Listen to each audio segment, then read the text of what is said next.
The flu doesn't discriminate, but access to protection does. Many people right here in the state with little to no insurance tend to skip the vaccine because they can't afford it. In this Closing the Gap segment, we talk with officials at the Jackson Hines Comprehensive Health Center about how they're working to change that and provide critical care to those who need it the most.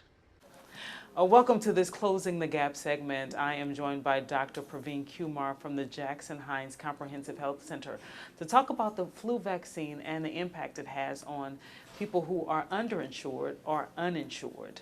Thank you for joining me. Give me a little background about yourself. I'm Dr. Praveen Kumar. I did my medical education in India, did my pediatric residency in Mount Sinai, New York. That's in 2011. Moved to Mississippi in 2015, calling Mississippi home. And where does your passion come from?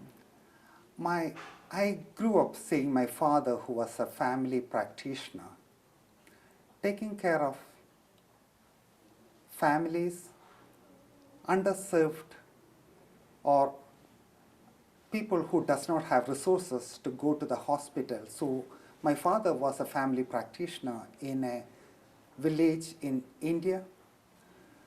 He had been taking care of children, pregnant women, elderly people with diabetes, heart problems, and other chronic medical conditions. And that shaped my passion to be a doctor, taking care of public, and do something good for the community. So tell me, what is the flu and how is it different from the common cold? Both flu and cold are contagious respiratory illnesses caused by virus. The similarity ends there. Flu is by a flu virus which has a very abrupt onset, fever, lot of systemic symptoms like headache, does not give that severe fever or GI symptoms. Cold, usually they'll be better in about a week's time. Flu goes into other complications. Like pneumonia? Pneumonia, brain infection, encephalitis, heart problems like myocarditis, all those severe, serious medical problems, especially in elderly people more than 65 and younger kids less than 2 years. How severe is this year's flu season compared to previous years? Flu, the trend is going up because there is a reduction in the number of people getting immunization. It happened last year.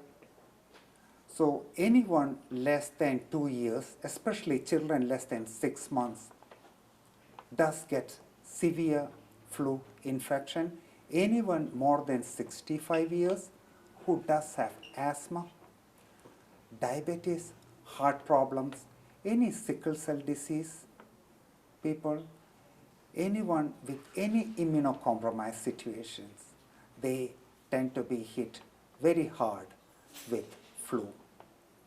They tend to get hospitalized and they go to ICU.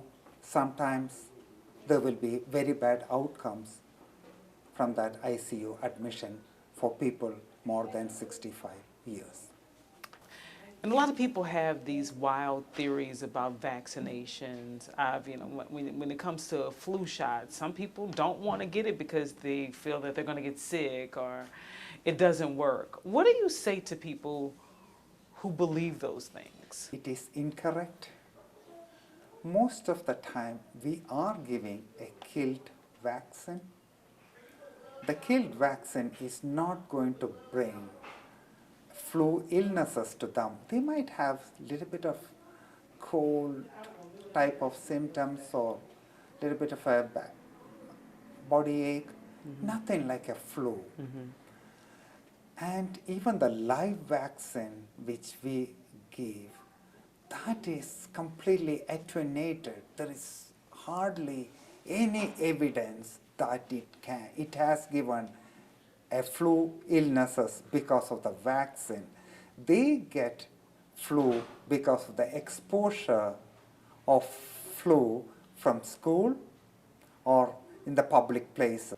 And what trends are public health officials seeing in flu-related hospitalizations among uninsured people? Uninsured people does not or think twice before coming to the doctor because of the copay or because of everything. They try to wait till the last minute, and then the illnesses which could have been addressed in the early stages goes out of hand. Like flu, if you're seen in the first 48 hours, we do have a medicine available which does help this high risk population. So by the time they come to the doctor, that phase is already gone and they are getting into much more severe illnesses, and then we have to address that.